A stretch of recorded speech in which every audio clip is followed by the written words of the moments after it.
अस्सलाम वालेकुम वरहमतुल्लाहि वबरकातुहू। वेलकम बैक जी। आज आप सबकी खिदमत में 5 ऐसे प्रिंसिपल्स, ऐसे रूल्स, ऐसी टॉपिक्स लेकर आया हूं जो यकीनन आपकी आने वाली जिंदगी और आपकी जो करंट लाइफ गुजर रही है उसको बेहतर बनाने के लिए बहुत ही करामत साबित होंगे।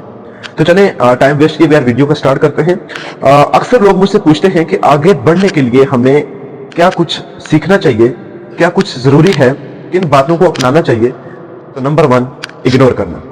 मेरे दोस्तों, भाइयों, अजीजों, आगे बढ़ने के लिए बहुत सारी चीजों को इंसान को छोड़ना जरूरी होता है, चीजों को माइंड से निकालना जरूरी होता है, फॉरगेट करना जरूरी होता है। जिनमें मैं अगर नंबर 1 रखता हूं चीजों को तो वो है इग्नोर करना। कैसे चलते हैं। अक्सर आप में से हर बंदे ने बस में ट्रेवल किया होगा। क्या कभी बस में कंडक्टर ने आपसे पूछा है कि आपके पास कितना लगेज है, कितना सामान है? यकीनन नहीं पूछा होगा। इसी तरह जब आप ट्रेन में सफर करते हैं तो मेरे ख्याल में कभी भी टीटी ने आपसे नहीं पूछा होगा, भाई जान, ये जो आप सामान लेकर जा रहे हैं इसका वजन क्या है? नो मैटर ही नहीं करता, जितना भी हो, 20, 25, 30, 40 किलो, 100 किलो, 50 किलो रखे जाएं। लेकिन जब आप एरोप्लेन में, हवाई जहाज में सफर करते हैं तो सबसे पहले आपसे सवाल होता है आपके पास सामान कितना है। ठीक है, यकीनन आप में से जिन ने सफर किया है हवाई जहाज का उनको बखूबी पता है इस बात का। तो आपसे सबसे पहले जो सवाल होता है कि आपके पास जो लगेज है वो कितने केजी है। क्योंकि चलने के लिए वजन हो या ना हो कोई मैटर नहीं करता, लेकिन उड़ने के लिए आपका हल्का होना इंतहाई जरूरी है। नो मैटर लोग क्या बातें कर रहे हैं, लोगों की बातें, लोगों के रवैये आपको भारी कर रहे होते हैं। बहुत डीपली बात कह रहा हूं यहाँ पे। लोगों की बातें आपको भारी कर रही होती हैं, आपको उड़ने के काबिल नहीं छोड़ती है। ठीक है, आपने खासकर 20, 21, 22, 25, 30 साल तक उम्र के जो लोग हैं कभी भी किसी की बात को यहां पर ना लें, वरना आप लोग बहुत भारी हो जाएंगे और उड़ने के काबिल नहीं रहेंगे। अब मैं अपने पॉइंट नंबर 2 की तरफ आता हूं। ये मेरे पास एक पेप्सी की बोतल है।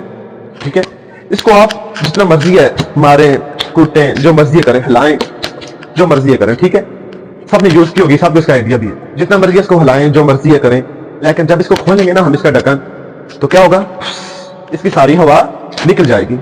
ठीक है, इसी के बरक्स अगर मैं आपको एक और चीज यहां पे दिखाऊं, ये मेरे पास एक पानी की बोतल है। ठीक है, इसको आप मारें, जो मर्जी करें, बगैरत फैल हो गया, कभी जिंदगी में कुछ नहीं कर सका, मुनाफिकत करता है, झूठ बोलता है, ये है वो है, लेकिन जब इसको खोलेंगे आप, क्या होगा, बिल्कुल खामोश, बिल्कुल शांत। यही बताना चाहता हूं आपको, कभी भी लोग आपके बारे में क्या बोल रहे हैं, फॉरगेट दैट, भूल जाएं, छोड़ें, स्किप अवे, पानी की तरह बने। देखने वालों को कहूंगा वो पेप्सी नहीं बननी, बनना है तो वाटर बने, जिस पर किसी भी तनकीद का, किसी भी बात का असर ना हो। जी, आई होप आपको समझ आ रही होगी। अब मैं अपने तीसरे पॉइंट की तरफ आता हूं। मेरे पास यहाँ पे 1000 रुपए का नोट है। आप में से कौन बंदा ये लेना चाहेगा? हर बंदे को इसकी आज के टाइम में जरूरत भी है, लेना भी चाहेंगे। तो यकीनन देखने वाले भी सारे अपनी अपनी जगह हाथ खड़ा कर रहे होंगे इसको लेने। ठीक है, अब मैं इस नोट को ऐसे कर लेता हूं, बिल्कुल खराब कर लेता हूं। ठीक है, अब मैं फिर पूछूंगा ये कौन लेना चाहेगा। यकीनन जिन लोगों ने पहले हाथ खड़ा किया था वही लोग दोबारा खड़ा करें। अब इसको नीचे फेंक देता हूं, फिर उठाता हूं, इसको मैं बहुत रफ करता हूं, फिर मैं पूछूंगा कौन लेना चाहेगा। हर बंदा फिर हाथ खड़ा करेगा। क्यों? क्योंकि इसकी अपनी एक औकात है, इसकी अपनी एक वैल्यू है। ठीक है, इसने अपनी वैल्यू को खोया नहीं है। तो आपको क्या मैटर करता है लोग आपके बारे में क्या कहते हैं? आपकी अपनी एक वैल्यू है, उसी को लेकर चले। आपको लोग घसीटें, जो मर्जी करें, फॉरगेट दैट, छोड़ दे लोगों की बातों को।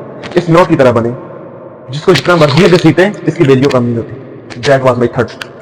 नंबर 4, शार्ट सी बात है, लोग आपकी तारीफ सिर्फ 2 वजहों से करते हैं। काज नंबर 1 ये हो सकती है कि जब आप कुछ हासिल कर चुके हैं, जब आपने कुछ हासिल कर लिया हुआ है, ठीक है, और या जब लोगों ने आपसे कुछ हासिल करना होता है, ठीक, जब आप कुछ बन चुके होते हैं, या लोगों ने जब आपके कंधे पर हाथ रखकर कुछ बनना होता है। तो इसलिए मेरे दोस्तों, जब भी आपकी कोई तारीफ करें, खुश होने से पहले ये चीज सोच लेना इसके पीछे वजह क्या है। जी, सबसे लास्ट में एक छोटा सा पैगाम दूंगा आपको कि हर शख्स को अपनी जिंदगी में उतना कामयाब जरूर होना चाहिए कि लोग आपके खिलाफ साजिशें करने पर मजबूर हो जाएं, लोग आपके खिलाफ फेक न्यूज बनाने पर मजबूर हो जाएं। यार, इतना तो आप कम से कम अपने आप को फेमसिलिटी में लेकर आए, इतना तो अपने आप को उस पैमाने पर लेकर आए। मेरे ख्याल में ये जिंदगी नहीं है कि आप एक कंफर्टेबल जोन में रहकर अपनी जिंदगी गुजारें। उस जोन से बाहर निकलें यार, उसको तोड़ें। ठीक है, जब आपके खिलाफ साजिशें शुरू हो गई, जब आपके खिलाफ फेक न्यूज बनना शुरू हो गई, समझ लें कि आप कामयाबी की सीढ़ी चढ़ रहे हैं। ये बात मैं ہر اس شخص کو کہنا چاہوں گا جو ایک کمفرٹیبل زون میں رہتے ہوئے اپنی زندگی گزار رہے ہیں۔ تو جی اللہ پاک نے آپ کو جو نعمت دی ہوئی ہے کم از کم ان کا شکریہ ادا کر سکیں، آپ کے پاس اتنا کچھ ہونا چاہیے کہ اللہ کا شکریہ ادا کر سکیں۔ تو اسی امید کے ساتھ جو میں نے الفاظ کہے ہیں ان پر میں آپ اور سب دیکھنے والے عمل بھی کریں، ان پہلو کو، ان پرنسپل کو اپنی زندگی میں اپنائیں، لاگو کریں، انشاءاللہ one day you will become a good main.